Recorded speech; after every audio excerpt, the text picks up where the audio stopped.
আউযু বিল্লাহি মিনাশ শাইতানির রাজিম। বিসমিল্লাহির রহমানির রহিম। ইন্নাল হামদুলিল্লাহ। প্রিয় শ্রোতাবৃন্দ, আসসালামু আলাইকুম। আজকে পবিত্র জুমাবারের নামাজ শেষ করলাম। মহান আল্লাহ সুবহানাহু ওয়া তাআলা যে নামাজের নির্দেশ দিয়েছেন, ৫ ওয়াক্ত নামাজকে ফরজ করেছেন এবং জুমার নামাজ সম্পর্কে স্পেশাল পবিত্র জুমার দিনকে অত্যন্ত গুরুত্ব দিয়েছেন।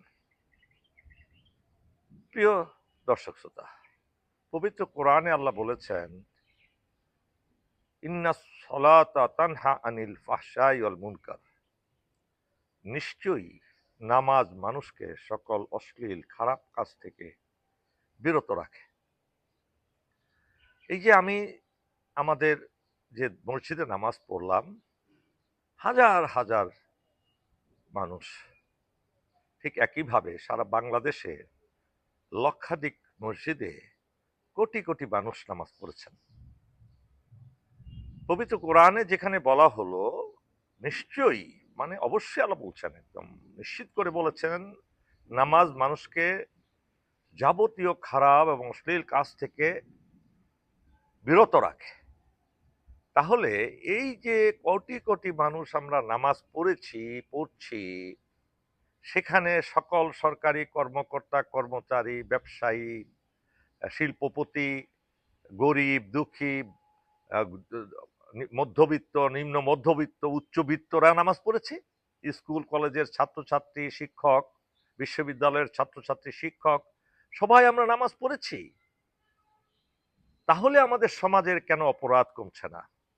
আমাদের সমাজে মাদক ব্যবসা চলছে, আমাদের সমাজে দুর্নীতি রন্ধ্রে রন্ধ্রে ছেয়ে গেছে, হারামের দিকে আমাদের আকর্ষণ বেশি, আমরা হারাম খেয়ে নিজেদের সন্তানদেরকে বড় করছি। অন্যায় অবিচার হচ্ছে, খুন হচ্ছে, রাহাজানি হচ্ছে, চুরি হচ্ছে, ডাকাতি হচ্ছে, পরের ধন সম্পদ লুটতরাজ হচ্ছে। তাহলে কেন আমরা নামাজ পড়ার পরেও এই কাজগুলো সমাজে হচ্ছে? তা কি মনে হয় যে যারা এই সকল কাজ, দুর্নীতি করছে, মদ খাচ্ছে, জুয়া খেলছে, তারা কেউ নামাজে আসেনি? অবশ্যই এসছে, কিন্তু সেই নামাজটা তারা পড়ছে একটা উপলক্ষ, একটা জাস্ট একটা রিচুয়াল হিসেবে।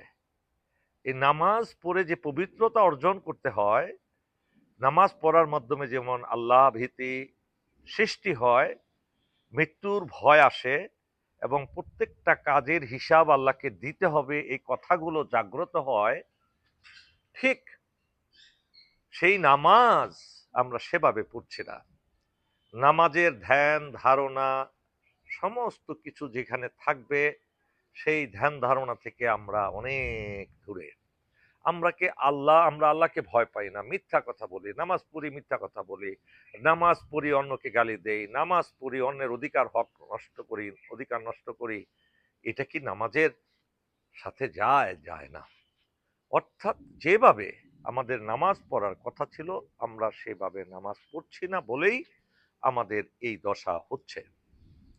যদি নামাজটা সত্যিকার অর্থেই সূরাগুলো বুঝে শুনে পড়তাম, দাঁড়ানো থেকে শুরু করে, পবিত্রতা অর্জন থেকে শুরু করে, অজু করা শুরু থেকে একদম শেষ পর্যন্ত, সালাম ফেরানো পর্যন্ত প্রত্যেকটা জিনিস যদি বুঝে শুনে পড়তাম এবং কেন নামাজ পড়তে হবে সেটা যদি বুঝতাম এবং নামাজ পড়তাম, তাহলে আমার বিশ্বাস কখনো এই নামাজ আমাদেরকে এই খারাপ কাজ থেকে বিরত অবশ্যই রাখতো এবং নামাজের মাধ্যমে আমরা পবিত্রতা অর্জন করতে পারতাম, সমাজে শান্তি বিরাজ করত, আমাদের মধ্যে অন্যায় অবিচার থাকতো না, আমরা সুন্দর একটি সমাজ গড়ে তুলতে পারতাম। চলুন না, আমরা যারা নামাজ পড়ি, যারা ভিডিও শুনছেন দেখছেন, অন্ততপক্ষে আজকে থেকে প্রতিজ্ঞা করি যে আমরা নামাজ ভালোভাবে পড়বো, যেভাবে আল্লাহ পড়তে বলেছেন, মহানবী সাল্লাল্লাহু আলাইহি ওয়াসাল্লাম যেভাবে নামাজের নিজে পড়তেন, আমাদেরকে পড়ার জন্য বলেছেন, সেই নামাজটা পড়ে আমরা সমাজকে ঠিক করি। সমাজের সমস্ত অনাচার, অবিচার, দুর্নীতি, রাহাজানি, ঘুষ, সুদ সব বন্ধ করে পরস্পরকে ভালোবাসার বন্ধনে আবদ্ধ হই, পরস্পরকে ভাই মনে করি, পরস্পরের মধ্যে বন্ধুত্ব সৃষ্টি হোক, ভালোবাসার সৃষ্টি হোক, সুন্দর একটি সাম্য, ন্যায় বিচার, ইনসাফের সমাজ আমরা কায়েম করি। মহান আল্লাহ আজকের এই পবিত্র জুমাবারে আমাদেরকে এই পবিত্র জুমার স্পিরিট দিয়ে নামাজ পড়ার এবং এ থেকে ফায়দা লাভ করার তৌফিক দান করুক। আমিন। আসসালামু আলাইকুম ওয়া রাহমাতুল্লাহি ওয়া বারাকাতুহু।